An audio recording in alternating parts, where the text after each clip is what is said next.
.com today.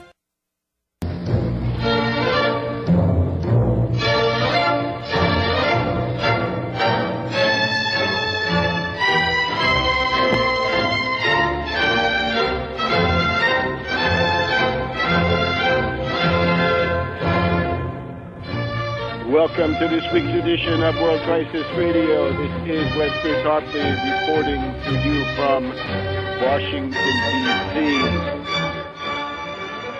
Big stories this week in economics and in world strategy.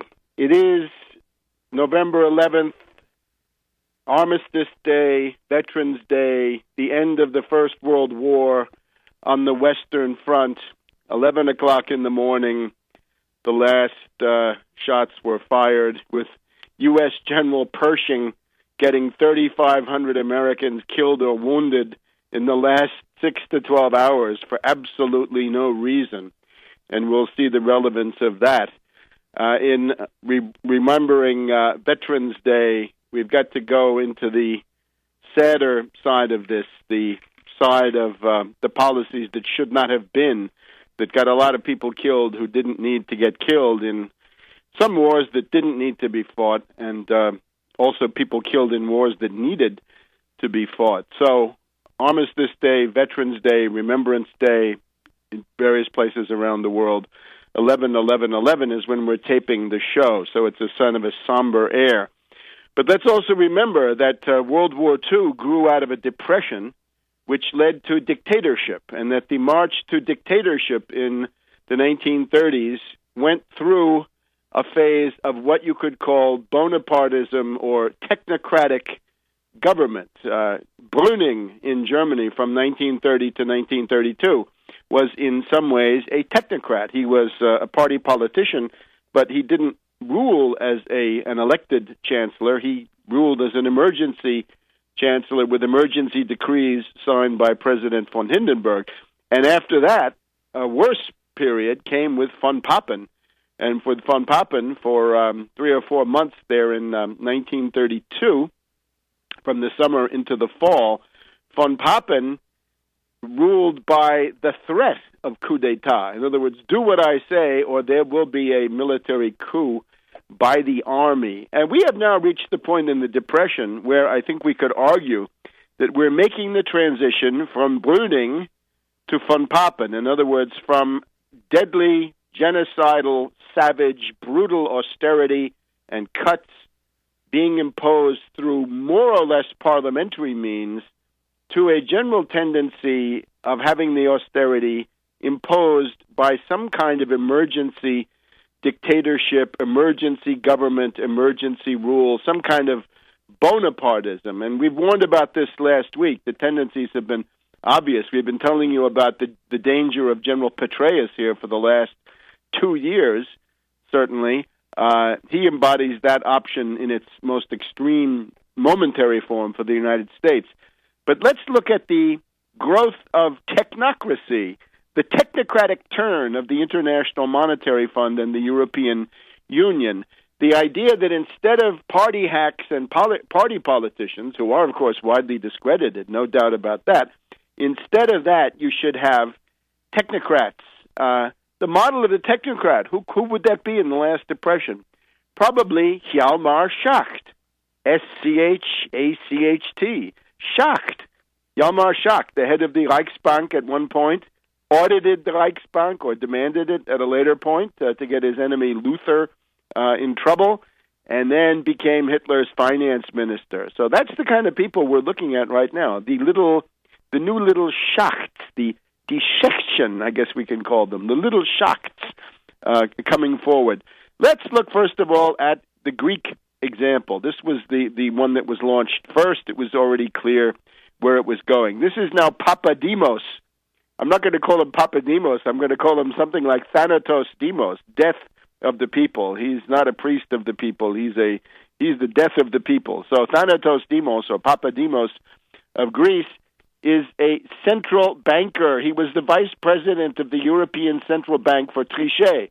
So he goes from administering savage, deadly austerity and financier rule, neoliberalism, monetarism at the European Central Bank, to now being the Prime Minister of Greece in a national unity or almost all-party government, as I understand it. He is a banker. He is a former official of the Boston Federal Reserve Bank. Isn't that wonderful that Papadimos has that wonderful U.S. pedigree? And similarly, when we look at Italy, Mario Monti, pulled out of his hat by Napolitano. Napolitano, a very, very sinister figure. Giorgio Napolitano, the president of Italy, he goes back to the Amendola extreme right-wing faction of the Italian Communist Party. Already in 1966, they were giving lectures to the Fulbright grantees that the Amendola wing of the PCI was the hope of the future, that could impose the kind of policies that the U.S. wanted. All you had to do was to get rid of the ultra-lefts, the Ingrao people of the Italian Communist Party, and everything would be hunky-dory. So now this is that prophecy, that horrible idea, coming true almost half a century later. The wheels of the IMF turn slowly. So this is now Mario Monti. Like Draghi, this is the Italian brigade of Goldman Sachs. Goldman Sachs figures in the past of both of them. Both Monti and Draghi must be considered as agents of Goldman Sachs. Napolitano's role, I should have mentioned, was to make it clear what he wanted within the limits, presumably, of the Italian Constitution, which he tramples on anyway. He named Monti to be a senator for life, of which there are fewer than half a dozen. So Monti had no elected office. So could he jump from being just a private citizen, John Q. Public man in the street, to being the prime minister at Palazzo Chigi? Well, thanks to Napolitano, he won't have to do that because he's already been catapulted into the Italian Senate with this lifetime membership given to him by Napolitano. The people who have that so far, Andreotti, I think, was one. Fanfani, when he was alive, was another. Couple of others. Very rare. Why Mario Monti? What's so great about him? Well, he's got this tremendous U.S. background. He's got Goldman Sachs. I think he's got Coca-Cola. He's got this horrible U.S. pedigree. But the main thing is Goldman Sachs. That's enough for us. We don't need to go through all the details. He is the former competitiveness antitrust commissioner of the European Union. What a failure he was in that job. A slap on the wrist for Microsoft as they destroyed all their European competition with patent monopoly practices left over from John D. Rockefeller and the robber barons of Standard Oil of New Jersey.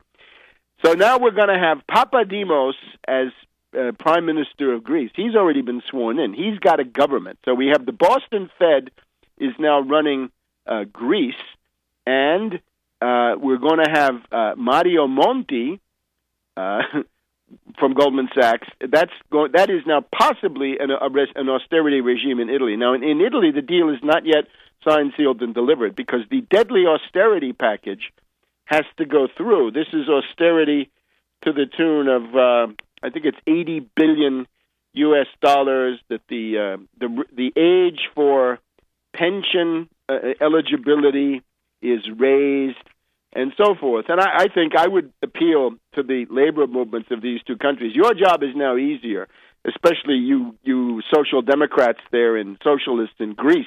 If you're in the trade union movement, you've got to bring down Papadimos. You've got to have an anti-austerity general strike immediately. And the same thing goes for Italy. Mario Monti is death warmed over. This is deadly austerity. This is a country that's had more than enough. Both of them have had more than enough austerity up to now. All these idiotic stories we're hearing in the Anglo-American press about how the Greeks and the Italians live high on the hog. No, time for general strikes to bring down these technocrats. Stop the technocratic wave with a general strike. That's the program here, and we'll go through the emergency measures to stop the speculators in just a minute.